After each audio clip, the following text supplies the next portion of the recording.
चीन दौरे पर रक्षा मंत्री राजनाथ सिंह। किंगडाओ में शंघाई सहयोग संगठन रक्षा मंत्रियों की बैठक में चीनी रक्षा मंत्री एडमिरल जून में किया भव्य स्वागत। चीन के किंगडाओ में सीईओ डिफेंस मिनिस्टर की अहम बैठक। रक्षा मंत्री राजनाथ सिंह बैठक में हुए शामिल। रक्षा मंत्री राजनाथ सिंह ने आतंकवाद पर भारत का रुख किया साफ। ऑपरेशन सिंधु के तहत ईरान से 272 भारतीय और 3 नेपाली नागरिक लौटे भारत। कल देर रात दिल्ली पहुंची एक विशेष फ्लाइट। अब तक कुल 3,426 भारतीय नागरिक को किया रेस्क्यू। गुवाहाटी में मां कामाख्या देवी के अंबुजा मेला का आयोजित। योनि के आकार की होती है ये पूजा। मंदिर में उमड़ी श्रद्धालुओं की भीड़। पुरी में जगन्नाथ रथ यात्रा से पहले उमड़ा आस्था का सैलाब। जगन्नाथ मंदिर के दर्शन के लिए पहुंच रहे श्रद्धालु। 27 जून को निकाली जाएगी भगवान जगन्नाथ की वार्षिक रथ यात्रा।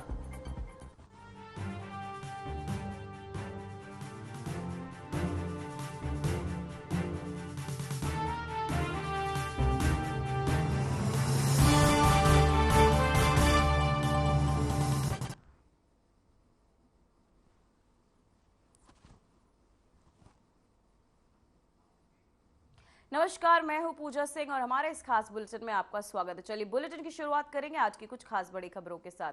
भारत के रक्षा मंत्री राजनाथ सिंह ने आज किंगडाओ में आयोजित शंघाई सहयोग संगठन के रक्षा मंत्रियों की बैठक में हिस्सा लिया। इस उच्च स्तरीय बैठक में सदस्य देशों के रक्षा प्रमुखों के क्षेत्रीय सुरक्षा, आतंकवाद से मुकाबला और सैन्य सहयोग बढ़ाने पर विचार विमर्श किया गया। तो वह राजनाथ सिंह अपने संबोधन में आतंकवाद के खिलाफ संयुक्त कार्यवाही, क्षेत्रीय सतर्कता और शांति बनाए रखने की आवश्यकता पर बल दिया। उन्होंने ये भी दोहराया कि भारत एक उत्तरदायी और शांतिप्रिय राष्ट्र है जो सभी देशों के साथ सहयोग को प्रोत्साहित करता है। बैठक के इतर राजनाथ सिंह ने चीन, रूस और मध्य एशियाई देशों की रक्षा मंत्रियों के साथ द्विपक्षीय बैठक भी हुई है, जिसमें सैन्य अभ्यास, रक्षा प्रौद्योगिकी और रणनीति साझेदारी जैसे मुद्दों पर चर्चा हुई। बता दें कि ये बैठक ऐसे समय में हुई जब क्षेत्रीय भू राजनीतिक परिस्थितियां तेजी से बदल रही है और सदस्य देशों के बीच सहयोग और सशक्त बनाने की आवश्यकता महसूस की जा रही है।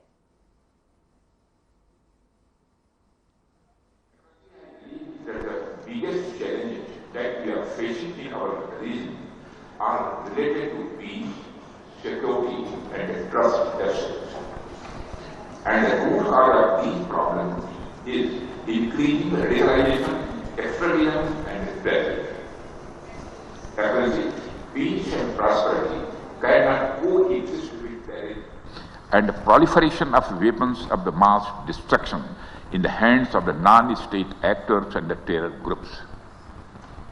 Dealing with these challenges require decisive action, and we must unite in our fight against these evils for our collective safety and security. It is imperative that those who sponsor, nurture, and utilize terrorism for their narrow and selfish ends must bear the consequences. Some countries use cross-border terrorism as an instrument of policy and provide shelter to terrorists. There should be no place for such double standards. Yes, you should not hesitate to criticize such nations. तो वहीं आपको बता दें कि रक्षा मंत्रियों की बैठक में रक्षा मंत्री राजनाथ सिंह ने कहा कि मेरा मानना है कि हमारे क्षेत्र में सबसे बड़ी चुनौतियां शांति, सुरक्षा और विश्वास की कमी से जुड़ी हुई। वही समस्याओं का मूल कारण आपको बता दें कट्टरपंथ, उग्रवाद और आतंकवाद में वृद्धि है। शांति, समृद्धि और आतंकवाद के साथ साथ नहीं चल सकते। इन चुनौतियों से निपटने के लिए निर्णायक कार्यवाही की आवश्यकता है और हमें अपनी सामूहिक सुरक्षा और संरक्षा के लिए इन बुराइयों के खिलाफ अपनी लड़ाई में एकजुट होना चाहिए। साथ ही उन्होंने कहा कि कुछ देश सीमा पार आतंकवाद को नीति में साधन के रूप में इस्तेमाल करते हैं और आतंकवादियों को पनाह देते हैं। ऐसे दोहरे मापदंडों के लिए कोई जगह नहीं होनी चाहिए। एससीओ को ऐसे देशों की आलोचना करने के में संकोच नहीं करना चाहिए।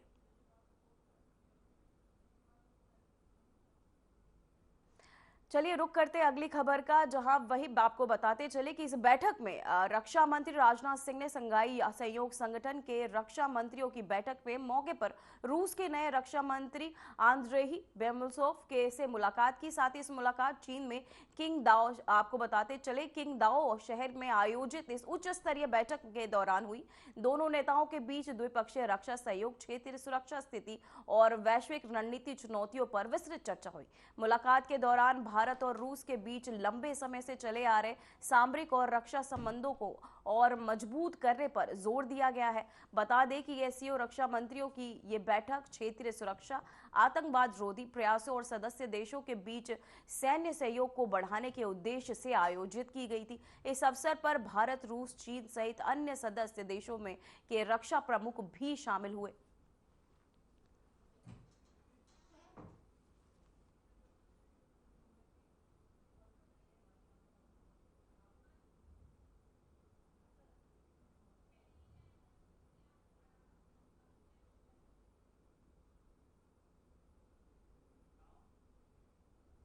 तो वही खबर सामने आ रही, जहां रुद्रप्रयाग में हुआ एक बड़ा हादसा। रुद्रप्रयाग जिले के थोलथरी क्षेत्र में गुरुवार सुबह एक बड़ा हादसा हुआ है, जहां आपको बताते चले रुद्रप्रयाग में एक बड़ा हादसा। अलकनंदा नदी में गिरी बस में मौजूद थे 19 यात्री, रेस्क्यू ऑपरेशन जारी।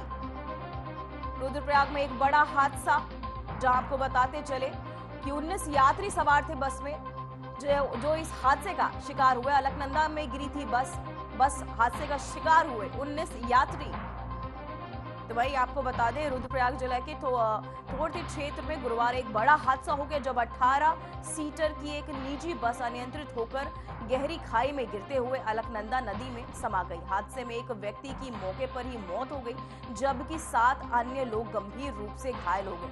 शासन के अनुसार दुर्घटना के बाद एसडीआरएफ, पुलिस और सभी टीमें मौके पर पहुंचकर बचाव अभियान और रेस्क्यू कार्य चला रही है। साथ ही घायलों को नजदीकी अस्पताल में भर्ती भी कराया गया, जहां कुछ की हालत गंभीर बताई जा रही है। स्थानीय लोगों के अनुसार बस श्रीनगर के कर्णप्रयाग की ओर जा रही थी, तब यह हादसा हुआ।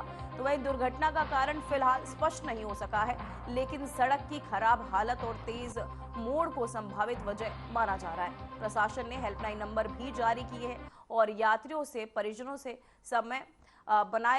संयम बनाए रखने की अपील भी की गई है। वहीं आपको बता दें, रुद्रप्रयाग जिले के धौलथरी में 18 सीटों वाली ये बस जो नदी में समा गई, जिसमें आपको बताते चले 19 यात्री इस हादसे का शिकार हुए हैं। एक की मौत बताई जा रही है, साथ ही 7 अन्य लोग घायल हैं, जिनका नजदीकी जिला अस्पताल में इलाज चल रहा है। अलकनंदा नदी में गिरी बस, जिसके चलते 19 यात्री हुए हादसे का। हमारे साथ इसी खबर पर तमाम जानकारी के साथ आशीष डोभाल जुड़ चुके हैं, हमारे संवाददाता। आशीष, मैं जानना चाहूंगी, अचानक ये एक और हादसा सामने आया, एक और हादसा जहां एक बस अभी खाई में गिर गई, क्या कारण रहे?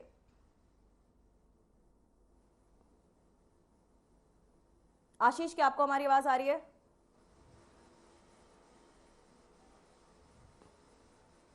तो वहीं आपको बताते चले, बस में मौजूद थे 19 यात्री। रेस्क्यू ऑपरेशन अभी भी जारी है, को बताते चले। लगातार हमारे एसडीआरएफ की टीम, पुलिसकर्मी लगातार बने हुए हैं और यात्रियों को सुरक्षित निकालकर साथ ही नजदीकी जिला अस्पताल में घायलों का इलाज भी कराया जा रहा है। बताया जा रहा है कि एक की यात्री की मौत हो गई और 7 अन्य घायल भी बताए जा रहे हैं। बस में मौजूद थे 19 यात्री। रेस्क्यू ऑपरेशन अभी भी जारी। तो मैं आपको बताते चले, लगातार एसडीआरएफ की टीम रेस्क्यू ऑपरेशन चला रही है। अलकनंदा नदी में ये बस गिरी, जिसके चलते ये हादसा हुआ।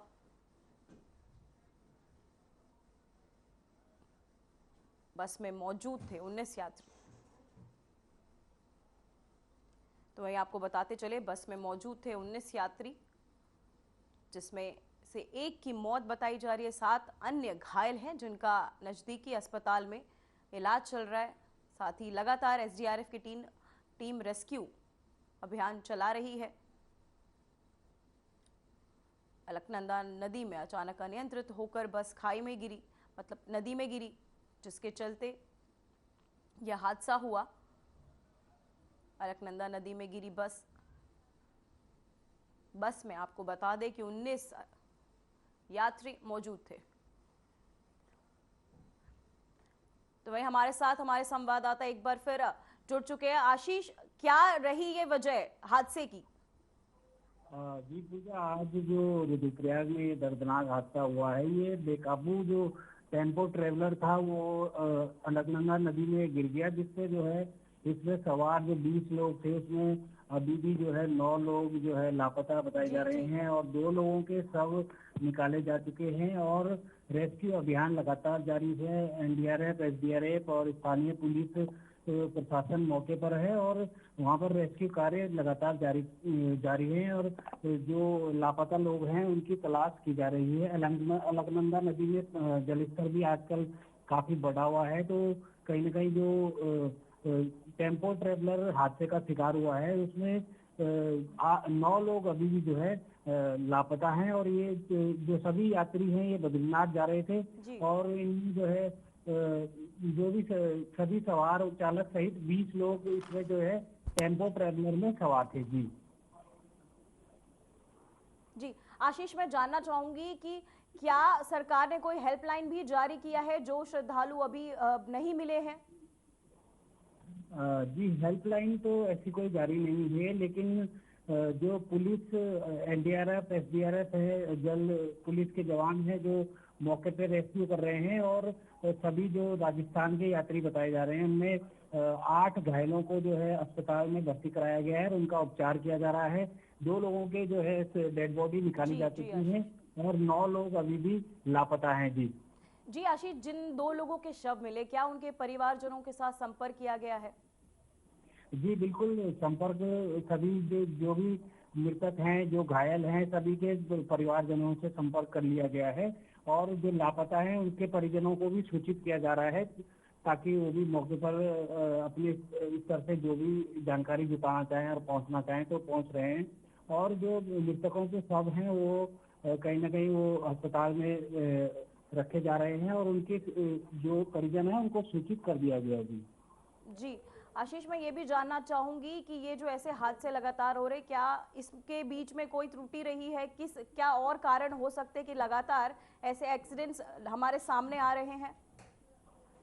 बिल्कुल पूजा, उत्तराखंड की भौगोलिक स्थितियां विपरीत हैं। कई बार जो वाहन चालक होते हैं वो अपना नियंत्रण खो देते हैं और पहाड़ी रास्तों में कई बार जो सड़क मार्ग हैं वो भी हादसे का कारण बनते हैं और ओवर स्पीड भी और जो वाहन पर नियंत्रण न कर पाना या टेक्निकल फॉल्ट आ जाना, कहीं ना कहीं जो उत्तराखंड में लगातार हादसे हो रहे हैं वो इसकी वजह कहीं ना कहीं जो विशेषज्ञ हैं वो बताते हैं कि जो सड़क मार्ग हैं उन पे कई बार जो मैदानी क्षेत्र के चालक होते हैं वो समझ नहीं पाते हैं कि आगे रास्ता क्या है और कैसे गाड़ी पर नियंत्रण रखना है। वो नियंत्रण खो बैठे थे जो टेम्पो ट्रेवलर चालक है। उसके बाद जो है वो जो टेम्पो ट्रेवलर हादसे का शिकार हुआ है वो अलकनंदा नदी में गिर गया था। जी बहुत बहुत धन्यवाद आशीष आपकी तमाम जानकारी के लिए।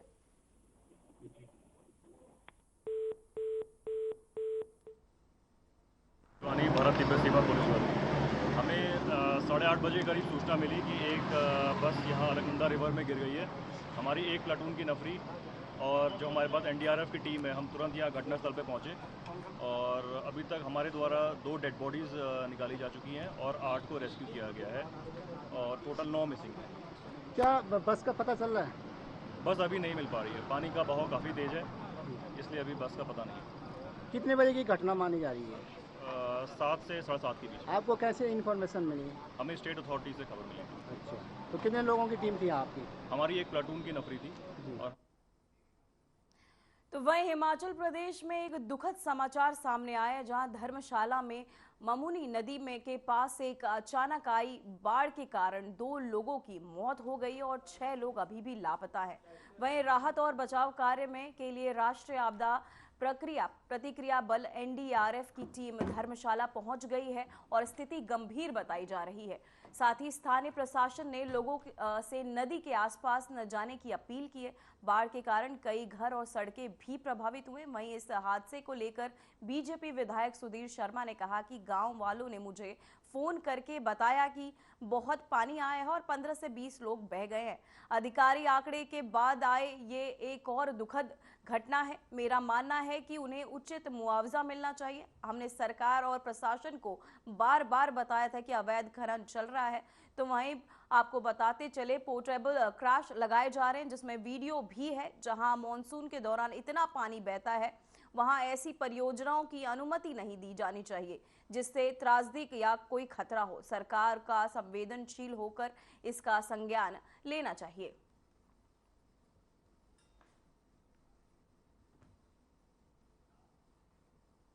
तो वहीं मुख्यमंत्री योगी आदित्यनाथ ने आगामी पर्व त्योहारों के दृष्टिगत सुदृढ़ कानून व्यवस्था, सौहार्दपूर्ण वातावरण और जन सुविधाओं की समुचित व्यवस्था सुनिश्चित करने के लिए बुधवार देर शाम शासन स्तर के वरिष्ठ अधिकारियों के साथ एक उच्च स्तरीय समीक्षा बैठक की। इस बैठक में प्रदेश के समस्त पुलिस आयुक्तों, मंडलायुक्तों, जिलाधिकारियों और वरिष्ठ पुलिस अधीक्षकों के साथ चर्चा की गई। इस दौरान मुख्यमंत्री ने स्पष्ट निर्देश देते हुए कहा कि सभी आयोजन श्रद्धा, सुरक्षा और समरसता के साथ संपन्न हो।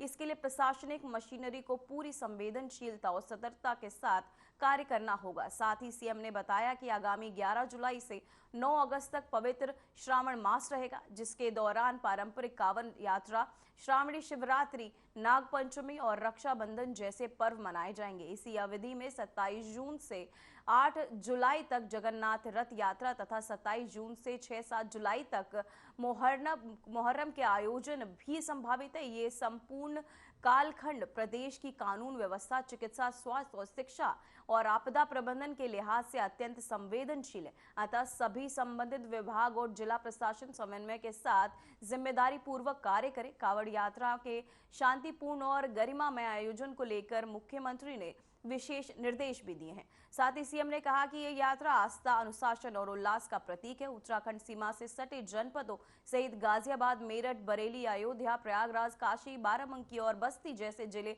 विशेष सतर्कता बरते। अंतर्राज्यीय समन्वय निरंतर बना रहना चाहिए। साथ ही यात्रा मार्ग पर डीजे, ढोल, ताशा और संगीत जैसे ध्वनि निर्धारित मानकों के अनुरूप ही होने चाहिए।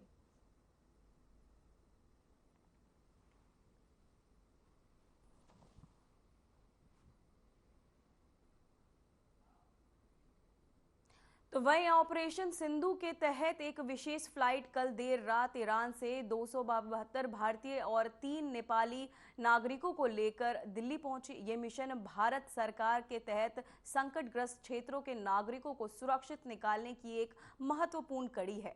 जहां आपको बता दें, अब तक ऑपरेशन सिंधु के तहत ईरान से कुल 3,426 लोग वापस आ चुके हैं। वहीं विदेश मंत्रालय और भारतीय दूतावास समन्वित कार्रवाई के राहत अभियान लगातार जारी है। सरकार ने नागरिकों को सुरक्षित वापसी सुनिश्चित करने के लिए विशेष इंतजाम किए हैं, जिससे चिकित्सा जांच, अस्थायी ठहराव और आगे की यात्रा भी व्यवस्था शामिल है।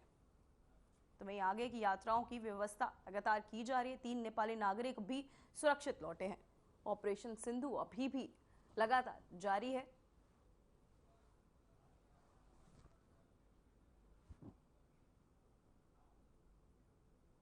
तो वहीं श्रीनगर के प्रतिष्ठित लाल चौक से आज एक विशेष राष्ट्रीय अभियान भारत अन्न शुद्धि पदयात्रा की शुरुआत की गई। ये पदयात्रा भारत के दक्षिणी छोर कन्याकुमारी तक जाएगी। इस पदयात्रा को एसएसपी ट्रैफिक एजाज अहमद ने हरी झंडी दिखाकर रवाना किया। इस अवसर पर कई स्थानीय अधिकारी, सामाजिक कार्यकर्ता और स्कूली छात्र भी उपस्थित रहे। आयोजन का उद्देश्य देश भर में खाद्य सुरक्षा, शुद्धता और सतत कृषि के प्रति जागरूकता फैलाना है। वहीं एसएसपी एजाज अहमद का कहना रहा कि हमारे देश में भोजन केवल पोषण का माध्यम नहीं बल्कि सांस्कृतिक विरासत का भी प्रतीक है। साथ ही ये पदयात्रा लोगों को खाद्य शुद्धता के महत्व को समझाने में भी मदद करेगी।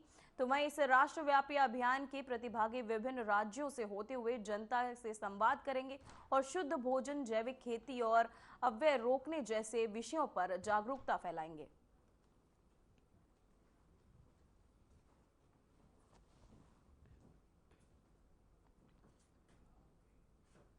तो वहीं देश के कई हिस्सों में मॉनसून ने दस्तक दे दी है। लोगों को भीषण गर्मी से राहत मिल रही और वहीं दूसरी ओर कई राज्यों में खतरा भी मंडरा रहा है। नदियां उफान पर देखी जा रही हैं। बता दें कि गुजरात से नवसारी जिले में लगातार हो रही भारी बारिश के चलते चिखली क्षेत्र में नदियां उफान पर आ गई हैं। क्षेत्र में जलस्तर तेजी से बढ़ रहा है, जिसमें निचले इलाकों में जल भराव की स्थिति बन गई है। स्थानीय प्रशासन ने अलर्ट जारी कर दिया है और नागरिकों से अपील की है कि वे नदियों और जल भराव वाले क्षेत्रों के पास न जाएं। तो वहीं एनडीआरएफ की टीमों को सतर्क रहने के भी निर्देश दिए गए हैं। तो वहीं आपको बता दें, अगले 48 घंटों तक भारी बारिश की संभावना भी जताई गई है, जिससे हालात और बिगड़ सकते हैं। प्रशासन ने स्कूली और एहतियातन बंद रखने का फैसला किया है स्कूलों को। साथ ही वहीं दूसरी ओर लगातार हो रही मूसलाधार बारिश के चलते हिमाचल प्रदेश के मंडी जिले में व्यास नदी उफान पर आ गई है। नदी का जलस्तर सामान्य से काफी ऊपर पहुंच गया है, जिसके निचले इलाकों में बाढ़ का खतरा मंडराने लगा है। स्थानीय प्रशासन ने अलर्ट जारी कर दिया और लोगों से अपील की है कि वे नदी के किनारे न जाएं और अनावश्यक रूप से बाहर निकलने से बचें। तो वहीं एसडीएम मंडी ने भी बताया कि हालात लगातार खराब नजर आ रहे हैं। तो वहीं आपकी टीवी स्क्रीन पर ये दो तस्वीरें, जहां नदियां लगातार उफान पर, चिखली क्षेत्र की ये नवसारी गुजरात से ये नदी, मंडी हिमाचल प्रदेश से लगातार व्यास नदी का भी वही, जहां बारिश के चलते नदियों का जल स्तर बढ़ा हुआ है, जिसके चलते बाढ़ की संभावना उत्पन्न हो रही है। जिसके आपको बता दें चलते सरकार ने अलर्ट भी जारी किया हुआ है कि नजदीकी इलाकों में रहने वाले लोग नदियों के पास ना जाएं।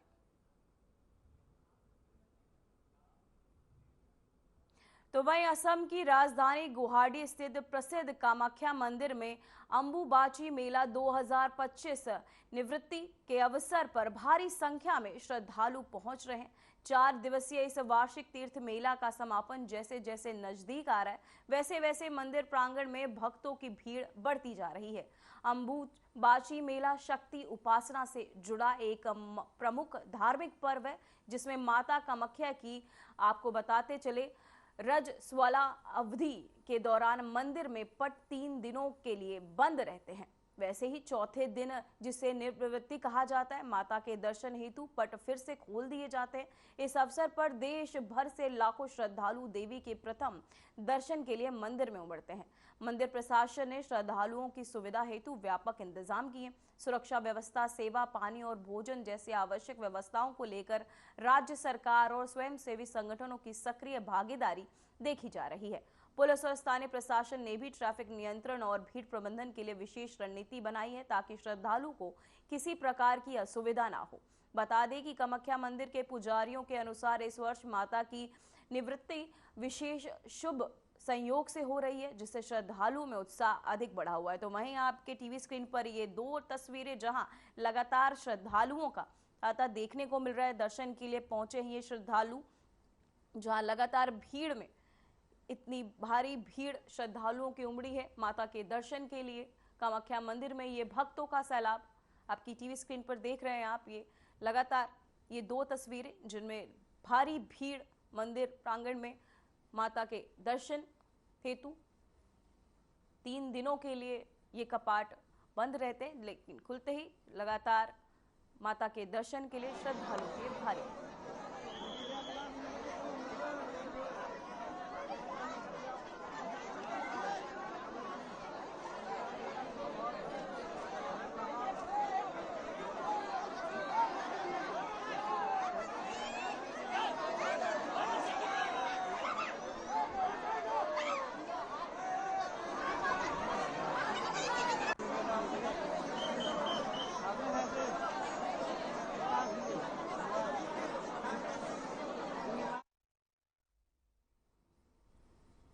फिलहाल खबरों में बस इतना ही। मुझे दीजिए इजाजत। नमस्कार।